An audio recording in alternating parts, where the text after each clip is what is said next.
Boah, ich bin verliebt. Verliebt in Kolumbien, ey. Das ist unglaublich. Diese Menschen. So lieb, so freundlich. Oh.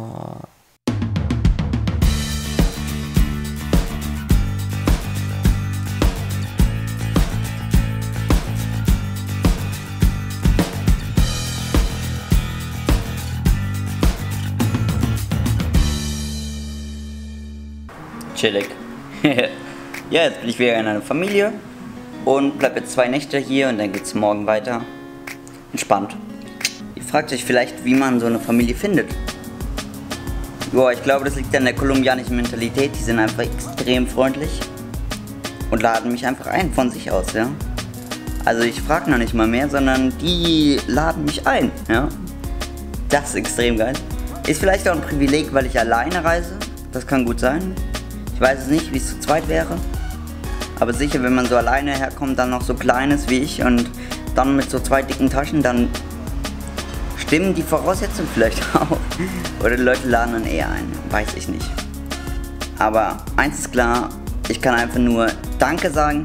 Danke an all diese ultra lieben Menschen hier in Kolumbien. Wow. Danke. Ich bin jetzt im Auto bei José.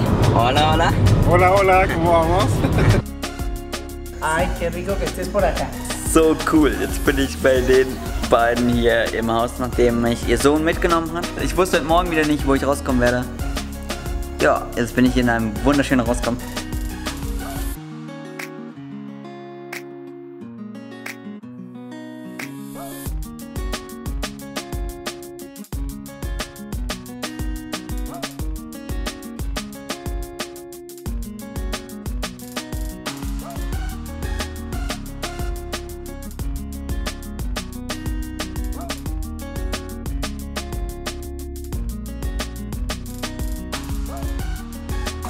Sagen, eine geile Experience auf dem Pferd, einfach super. Danke dir. Muchas gracias. Jetzt schaut mal hinter mir, das ist Kolumbien, ja, das ist so eine ganz typische Landschaft von Kolumbien. So sieht Kolumbien aus, so ist es für mich in meinem Kopf praktisch eingeprägt. Dunkelgrün, grün, total grün. Du hast unglaublich viele Berge, Hügellandschaft und die Landschaften wirken extrem riesig. Ja. Im Gegensatz wirken dazu in Deutschland die Landschaften irgendwie wie im Kleinformat, ja, also wie verkleinert. Und wenn man sich mal ein bisschen die Daten anschaut, dann fällt darauf warum. Zwar ist Kolumbien 3-mal so groß von der Fläche her gesehen wie Deutschland, 3-mal so groß. Wer hätte das gedacht? Und so sehen auch die Landschaften hier aus, extrem weitläufig. Ja. Das war jetzt schon mein Auto Nummer 3. Weiter geht's Richtung Süden.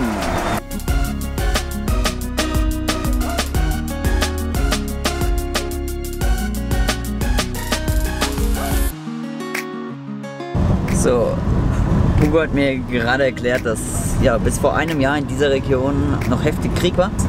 Wer das nicht weiß, 2016 hat nämlich die FARC, die hier für viel Unruhe gesorgt hat, den Frieden erklärt. Ja. Und jetzt ist zurzeit eine Zeit der Demobilisierung, eine Zeit der, die Waffen werden praktisch eingesammelt und Demilitarisierung. Ja. Klingt gut. Guten Morgen! Eieiei. Es ist ein bisschen kühl. Ich bin hier im sogenannten kleinen Schweizerland. So sieht es hier auch aus. Rundum Berge, alles wunderschön. Und schaut euch das mal an, dieses Haus aus Holz. Das ist ein Hotel. Und da bin ich einfach gestern in der späten Dämmerung vorbeigekommen und dachte mir, ja gut, ne, wo kannst du schlafen? Dann habe ich da einfach mal gefragt, ganz freundlich so, könnte ich bei Ihnen im Garten schlafen oder irgendwo meine Isomatte ausbreiten? Und dann meinte der, ja, hier, auf der Terrasse. Jetzt habe ich auf der Terrasse köstlichst geschlafen. Ein Träumchen. Ja, jetzt regnet's. Perfekt, um weiter zu reisen.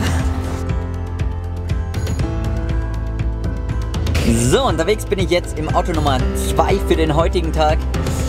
Unterwegs mit Juan. Buenas. Yoshi, ¿cómo estás?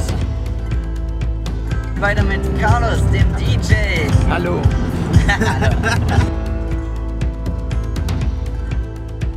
So, jetzt bin ich an der Grenze nach Ecuador und schaut euch mal diese Schlange an. Fast niemand, der auch rüber will. Nein, ich bin hier mit Venezolanern, mit Kolumbianern, ja, mit jedem so ungefähr. Stehen wir hier in der Schlange und warten, dass wir endlich rüberkommen. Es geht vorwärts, gleich gibt es einen Stempel. Der Stempel ist drin. Jetzt geht's nach Ecuador, endgültig. Ich bin drin.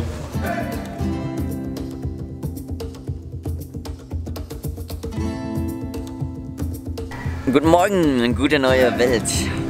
Ich bin aufgewacht in Ecuador, direkt an der Grenze habe ich gepennt und zwar so. Hier seht ihr es vielleicht ein bisschen. Ja.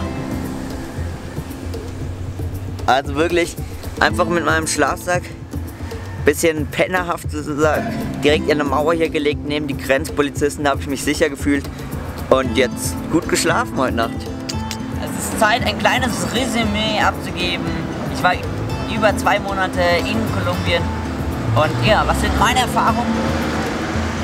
Mal ganz kurz zusammengepackt. Was mich am allermeisten begeistert hier in Kolumbien waren nicht die Natur, wie man denken könnte von mir. Nein, es waren die Menschen. Es waren wirklich die Menschen, die so unglaublich herzlich sind. Kolumbianer sind Menschen von Herz. Gleichzeitig gibt es wohl aber auch 2 Extreme. Also es scheint wirklich Kolumbianer in beide Extreme zu geben. Also sie reden sehr viel von, pass auf, lass dich nicht ausrauben. Sie selbst, wenn man da mal fragt, werden selbst öfters ausgeraubt, besonders in den großen Städten. Und die habe ich aber einen Bogen gemacht und vielleicht hatte ich so eben Glück und wurde nicht ausgeraubt. Mir wurde einmal ein kleiner Schlüsselanhänger, ein kleiner Engel, der außen am Rucksack war, geklaut. Aber mein Gott, wenn das alles ist, kann es weitergehen so.